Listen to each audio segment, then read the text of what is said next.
রোজা আর পূজা এটা হচ্ছে মুদ্রার এপিঠ আর উপিঠ। সিলেট এক নাদান বলছে হিন্দুদের উলুধ্বনি আমাদের আজান। জালেম কয়েকটা ভোট ভিক্ষা করার জন্য ইমান বিক্রি করতে পারে, সে আলেম নয়, সে জালেম ছাড়া কিচ্ছু হতে পারে না। যে মৌলবী সাহেব দাড়ি আছে, টুপি আছে, জুব্বা আছে, কুর্তা আছে, পূজা মণ্ডপে গেল, ওইটা কি মৌলবী না ব্রাহ্মণ? ঠাকুর। দুর্গার শক্তি নিয়ে লড়াই করার স্বপ্ন যারা দেখছেন আগামী নির্বাচনে, তারা দুর্গার শক্তি নিয়ে লড়েন, আমরা আল্লাহর শক্তি নিয়ে তাদেরকে প্রতিহত করতে ছাড়বো ইনশাআল্লাহ। মুসলমান আমার নয়নমণি, হিন্দু আমার প্রাণ। বেটা তোর এত প্রীত হিন্দুদের জন্য, তুই তোর মা বোন বিয়ে দে। কিন্তু বাঙালি জাতিকে নিয়ে এত বড় ধৃষ্টতাপূর্ণ বক্তব্য দিয়ে মুসলিমদের অধিকারকে তুমি খর্ব করেছ। মৌলবী বলছে আপনারা পূজা করেন, আমরা ইবাদত করি, একই জিনিস, শুধু শব্দ পার্থক্য। চিল্লায় করেন নাউজুবিল্লাহ। আমি এত আনন্দ পাইছি মৌলানা যে আজকে শিরকের বিরুদ্ধে কথা বলছে। আমি তো এটাই চাই, আমার সাথে যদি আরো 10টা ভয়েস রেজ হয়, বাংলাদেশকে পাল্টে দেওয়া যাবে ইনশাআল্লাহ। আজকে বড় অবাক এবং দুঃখের সাথে বলতে হয়, জনৈক ব্যক্তি বলে ফেলেছেন হিন্দুদের পূজা মণ্ডপে গিয়ে রোজা আর পূজা এটা হচ্ছে মুদ্রার এপিঠ আর উপিঠ। আমরা এই কষ্ট কোথায় গিয়ে ব্যক্ত করব? যে আলেমরা মানুষকে শিরক থেকে, বেদাত থেকে, কুসংস্কার থেকে, খুরাফাত থেকে রক্ষা করবে, দাড়ি নিয়ে, টুপি নিয়ে, জুব্বা পরে পরে দলে দলে পূজা মণ্ডপে হাজির হচ্ছে কয়েকটা ভিক্ষা করার জন্য ভোট। জালেম কয়েকটা ভোট ভিক্ষা করার জন্য ইমান বিক্রি করতে পারে, সে আলেম নয়, সে জালেম ছাড়া কিচ্ছু হতে পারে না। অথচ তাই করছে। অথচ মূর্তি পূজা হালাল না হারাম? আরো জোরে। পীর পূজা, দুর্গা পূজা, দর্গা পূজা, গাছ পূজা, খাট পূজা, শায়েক পূজা, সব পূজা হালাল না হারাম?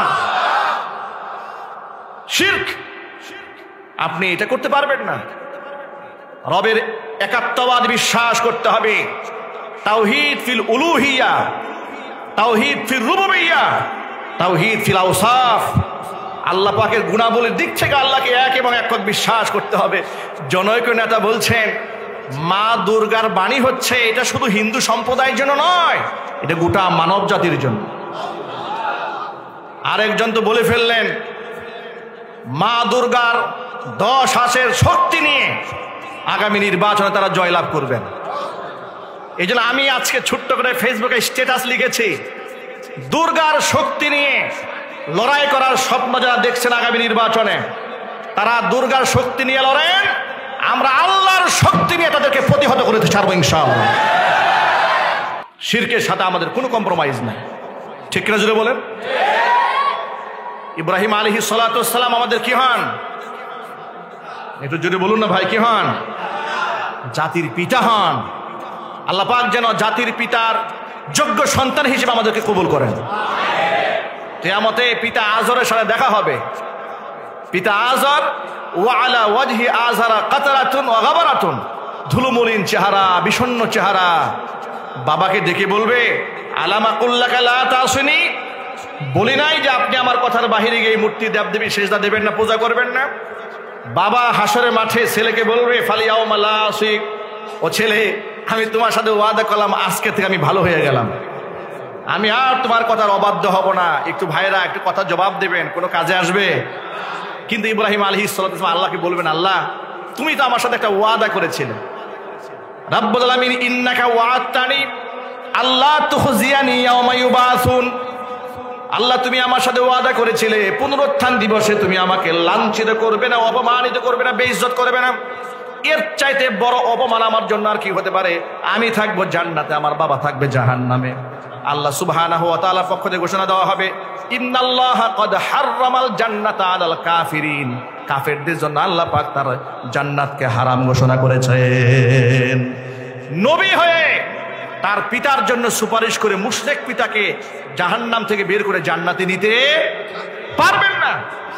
যেখানে নবী অক্ষম হয়ে নবী করিম সাল্লাল্লাহু আলাইহি সাল্লামের কলিজার টুকরা চাচা আবু তালেব কত মহব্বত করতেন, ইন্তেকালের পরে কেঁদে জারজার হয়ে গিয়েছেন।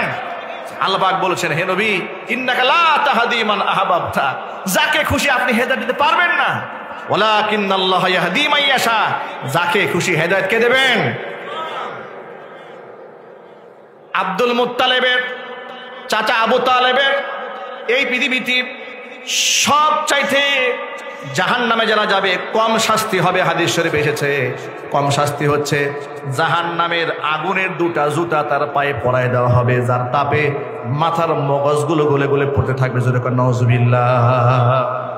আমার পুরো বক্তব্যের খুলাসা হলো, যেই পাপ নিয়ে পৃথিবী থেকে বিদায় হলে নবীদের জন্য উম্মতের জন্য নবীদের সুপারিশ করা দরজা বন্ধ হয়ে যায়। ইমানদারেরা সুপারিশ করতে পারবে না, শহীদরা সুপারিশ করতে পারবে না। আমরা কি সেই পাপ নিয়ে মরতে চাই? জোরে বলুন, মরতে চাই? আমাদের জানা অজানা অনেক শিরক হয়েছে, বিশেষ করে এই পূজা উপলক্ষে যারা শুভেচ্ছা জ্ঞাপন করেছেন তাদের তওবা করা উচিত। যারা পূজা মণ্ডপে হাজিরা দিয়েছেন তাদের তওবা করা উচিত। যারা পূজা মণ্ডপে গিয়ে বলেছেন যে মুদ্রার এই পিঠ আর উপিঠ, আপনারাও যা আমরাও তাই, আজকে তো এক মৌলবীর বক্তব্য শুনে কলিজা আর আগুন লেগে গেছে।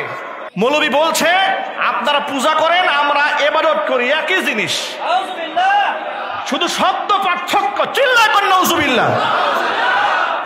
আমি আপনাদেরকে ভিডিও রেকর্ড দেখাতে পারবো। মৌলবী বলছে শুধুমাত্র শব্দ পার্থক্য, আপনারা করেন পূজা, আমরা করি ইবাদত, বাস, কিন্তু জিনিস একটাই।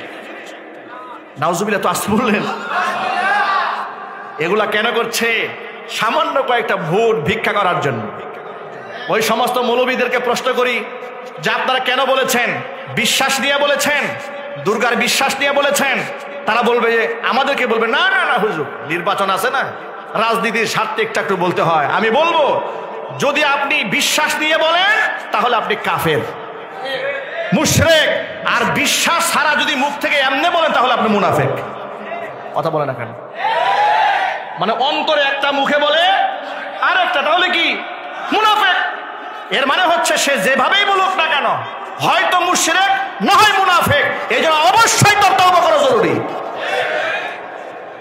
যে দেশের অধিকাংশ লোক বেনামাজি, সে দেশে যদি আবার দাড়িওয়ালা টুপিওয়ালা এই মৌলবী নামের ঠাকুরগুলো পূজা মণ্ডপে যায়, তো মানুষ তো নামাজ ছাড়ছে, এরপর ইসলামও ছেড়ে দিবে।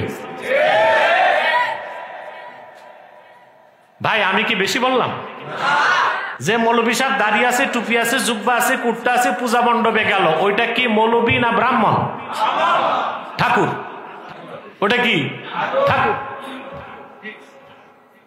দেখেন, ঠাকুর ব্রাহ্মণদের পিছে ঘুরবেন না আল্লাহ আল্লাহদের পিছে ঘুরবেন? নিরাশ হবেন না।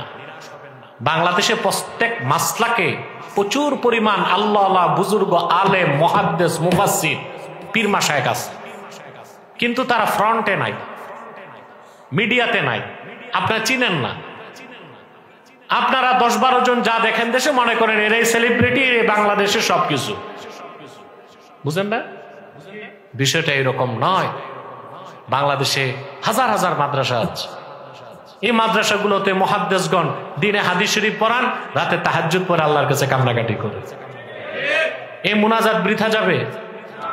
আল্লাহ আল্লাহ হক্কানি পীর বুজুর্গগণ প্রতিদিন মাগরিব বাদ এশা বাদ তালিম করে মুনাজাত করে, বৃথা যাবে?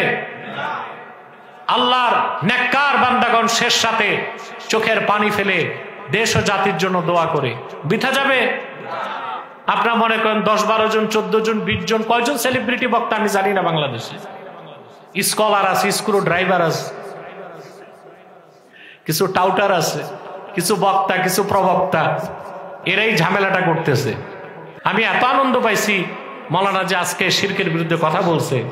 আমি তো এটাই চাই, আমার সাথে যদি আরো 10টা ভয়েস রেজ হয়, বাংলাদেশকে পাল্টে দেওয়া যাবে ইনশাআল্লাহ। সমস্যা হচ্ছে খ্যাতির বিড়ম্বনা। খ্যাতির বিড়ম্বনা বুঝেন? একবার যে নাম কান কামায় সেলিব্রিটি বক্তা হয়ে গেছে, পপুলার, ভাইরাল, আকাশচুম্বী জনপ্রিয় বক্তা, উনি আর জনপ্রিয়তা ধরে রাখার ভয়তে হক কথা আর বলে না। হক কথা বলে না। বেটা আকাশ চুম্বি না পর্বত চুম্বি, এগুলো মানুষ বুঝে। এদেশের মানুষ হক্কানি আলেমদের সাথে ছিল, আছে, থাকবে। আর যদি সাহস করে আলেম ওলামা পীর মাশায়েখ শিরকের বিরুদ্ধে বক্তব্য না রাখে, তাহলে আগামীতে দুর্গা পূজায় হিন্দুদের চেয়ে মুসলমান মৌলবীরা বেশি যাবে, নেতারা বেশি যাবে। তুরস্কে যারা রাজনীতি করে, রিসেপ তাইয়িপ এরদোগান, তিনি তো ইসলামের নামে রাজনীতি করেন না, কিন্তু শুনছেন লক্ষ লক্ষ খ্রিস্টান তুরস্কে বসবাস করে, কোনোদিন তিনি কোনো গির্জায় গেছেন? কথা বলেন। শুনছেন ইহুদিদের বড়দিনে, যেটাকে ওরা ইয়াম কাপ্পুর বলে, ইহুদিদের ধর্মীয় দিন, ওই দিন তুরস্কের প্রেসিডেন্ট তিনি ইহুদিদের আস্তানায় গেছেন? কথা বলেন। ভারতে হিন্দুদের দেখছেন মুসলমানদের ঈদগায় যে উপস্থিত হইতে? তা আমাদের দেশে এই দাড়িওয়ালা টুপিওয়ালা কিছু মৌলবী, কিছু বক্তা, কিছু রাজনীতিবিদ এত বেশি পূজা মণ্ডপে দৌড়াচ্ছে কেন? ভারতকে তোষণ করে, হিন্দুদের সাথে প্রেম করে ক্ষমতায় যেতে।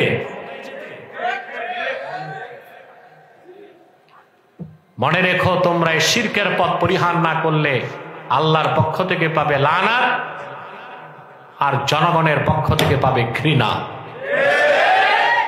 রাজনীতির আর সুযোগ থাকবে না। আমাদের সাথে অমুসলিমদের মধ্যে যে আদর্শিক প্রাচীর, এটা ভাঙ্গা যাবে না। বা হিন্দু বৌদ্ধ খ্রিস্টান আছে, থাকুক, ওদেরকে দেখার দায়িত্ব হচ্ছে সরকারের। ওদেরকে প্রোটেকশন দিবে পুলিশ, ওদের নিরাপত্তার ব্যবস্থা করবে প্রশাসন। ওইখানে কি পীর সাহেব, মৌলভী সাহেব বা রাজনৈতিক নেতার যাওয়া কি জায়েজ? কথা বলে না। লাড্ডু খাইতে গেছো, লাড্ডু কি পাও না মিষ্টির দোকানে? বাড়িতে বানায় লাড্ডু খাও। হিন্দুদের প্রসাদ খেতে গেছো কেন? তারপর যে সিলেট এক নাদান বলছে, হিন্দুদের উলুধ্বনি আমাদের আজান। আচ্ছা বলেন ভাই, এই কথা বলার কারণে তার ঈমান আছে? হানাফি, শাফি, মালিকি, হাম্বলি চারো মাযহাব একমত। قد اتفق الفقهاء على كفر من استخف بالاحكام الشرعيه। শরীয়তের কোন একটা বিধানকে কেউ যদি খাটো করে, তার কাফের হওয়ার ব্যাপারে চারো মাযহাব একমত। কোথায় আজান, তাওহীদ ও রিসালাতের ঘোষণা হয়? কোথায় আজান, সালাতের দাওয়াত দেওয়া হয়?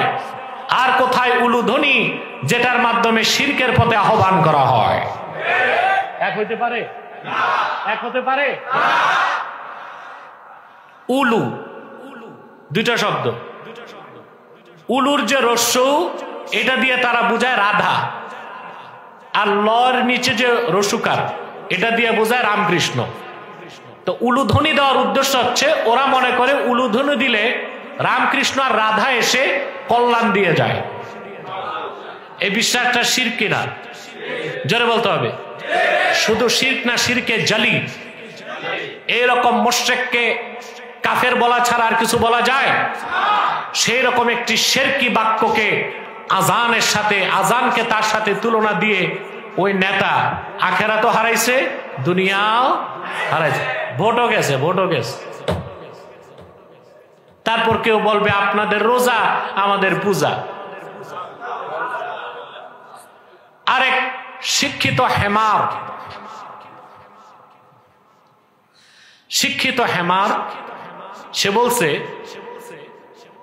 যে আমরা বাঙালি একই বৃন্তের দুইটা কুসুম, মুসলমান আমার নয়নমণি, হিন্দু আমার প্রাণ। বেটা, তোর এত প্রীত হিন্দুদের জন্য, তুই তোর মা বোন বিয়ে দে। কিন্তু বাঙালি জাতিকে নিয়ে এত বড় ধৃষ্টতাপূর্ণ বক্তব্য দিয়ে মুসলিমদের অধিকারকে তুমি খর্ব করেছ। ক্ষমা চাইতে হবে তোমাকে। আইনের প্রাঙ্গণে থেকে বেআইনি কথা বলবা, জনগণ তা মেনে নিবে না। কোরআন হাদিসের ফতোয়া আগে যেমন এখনো তেমন, সামনেও। যার আগে 16 বছর ছিল, সেরেক করছে, তখন সেরেক হইতো, আর এখন সেরেক করলে সেরেক হবে না। আগে যেটা হারাম ছিল এখন হারাম করলে আর হারাম হবে না। এটা কি মৌলবিগিরি না টাউটারি? তো জনগণের আস্থা তো হারায় ফেলবেন। জনগণ তো আলেমদের উপর থেকে বিশ্বাস হারিয়ে ফেলবে যে এদের ফতোয়া ঠিক নাই। আগে যেটা শিরক ছিল এখন এটা জায়েজ হয়েছে, আগে যেটা হারাম ছিল এখন এটা হালাল হয়েছে। এগুলো বাদ দিতে হবে।